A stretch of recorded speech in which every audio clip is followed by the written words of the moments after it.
Hello everyone. Today we'll be covering an important pathological lesion associated with our previous lecture's topic, that is cranial nerve number 3, oculomotor, 4 trochlear and 6 abducens. Why do we need to cover this topic? Because it is an important exam question for NEET MDS, as well as it can be an important Viva question as well. What is this topic exactly? Last time we covered this topic in a way, in a partial detail, that is MLF syndrome. What is MLF? MLF stands for medial longitudinal fasciculus. What is a medial longitudinal fasciculus? For that, you need to watch our previous lecture, that is Introduction to Cranial Nerves 346. Now, in this case, what are we going to do is we are going to just study about what exactly is the difference between an MLF syndrome and oculomotor nerve palsy. So, just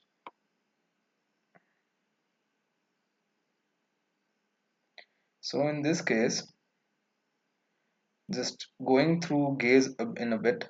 First of all, if you have to go through gaze, what is gaze? For example, if you're looking towards your right or left in a diagonal way. So for example, if I'm looking towards my right, so my left area number 8 will get stimulated.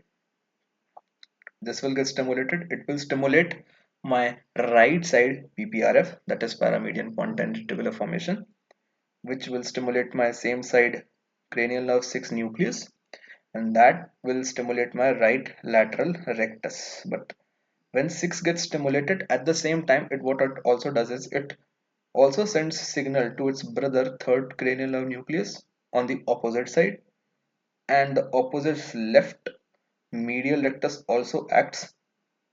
These two act simultaneously, and a person looks towards right or vice versa, that is left. So this is how the normal gaze works. And the fibers which take signal from area number 8 to PPRF are known as medial longitudinal fasciculus, and it is a stop acting, that is known as MLF syndrome. Now there is an important question: how do you differentiate between MLF syndrome and oculomotor nerve palsy? So we are gonna just straight jump into it. MLF syndrome versus third cranial nerve palsy. So how do we differentiate between these two? These two are differentiated on the basis of something known as convergence test.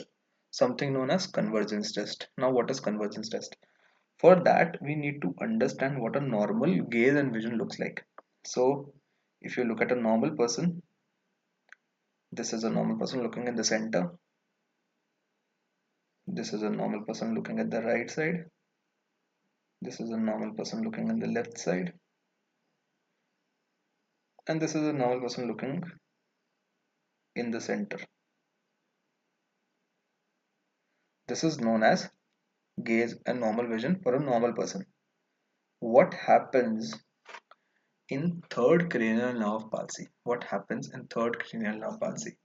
So when a patient has third cranial nerve palsy,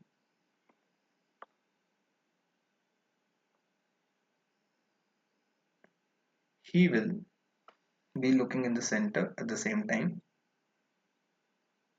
Let's say he has left third cranial nerve palsy, or let's say he has both the third cranial nerve palsies. So what happens is patient will look towards right, and this eye will be in the center. Similarly, patient will look towards left, patient will look towards left. I'm sorry. In this case, patient will look towards left, so this eye will work, but this won't work. And this is what is important. This is convergence test, which will be negative for third cranial nerve palsy. Whereas in the case of MLF syndrome, what happens? There is lack of coordination between third and sixth.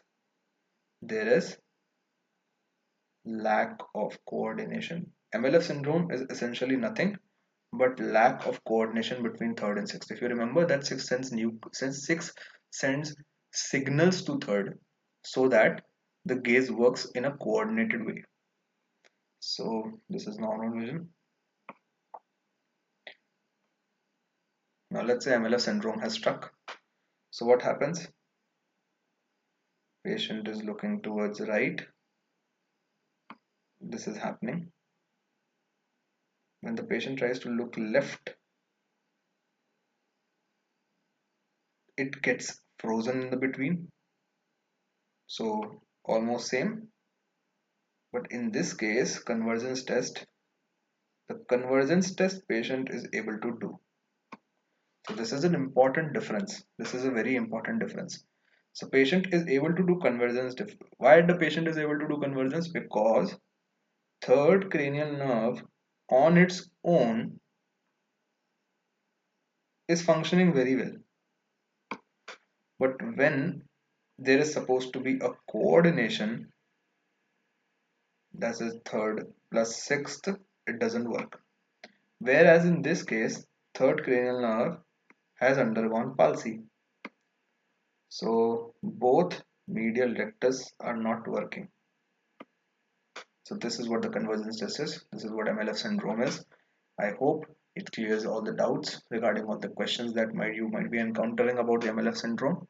Now, MLF syndrome, where does it occur? So MLF syndrome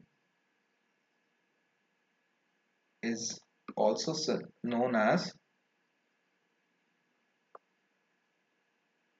intranuclear ophthalmoplegia, and it is associated with which disease? Found in multiple sclerosis. Multiple sclerosis. So this is a question, this is a question, and this is a question.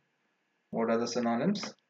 Because sometimes they might not ask what is MLF, where is MLF syndrome found, or they might also ask this question in a way that what are all are the features of multiple sclerosis. So they will give you like three answers, and then this answer they might give you MLF or intranuclear ophthalmoplegia, and we might get confused like what is this. So yeah, MLF, multiple sclerosis, also has MLF syndrome as a feature. So whatever the answer will be, it will be something different than multiple sclerosis. Now we will not go in detail about multiple sclerosis. It's a different topic altogether. But what we know is now is that MLF or intranuclear ophthalmoplegia is a feature of multiple sclerosis. Thank you. Have a nice day. I hope you guys are clear about this concept. Keep learning. Stay curious. Thank you.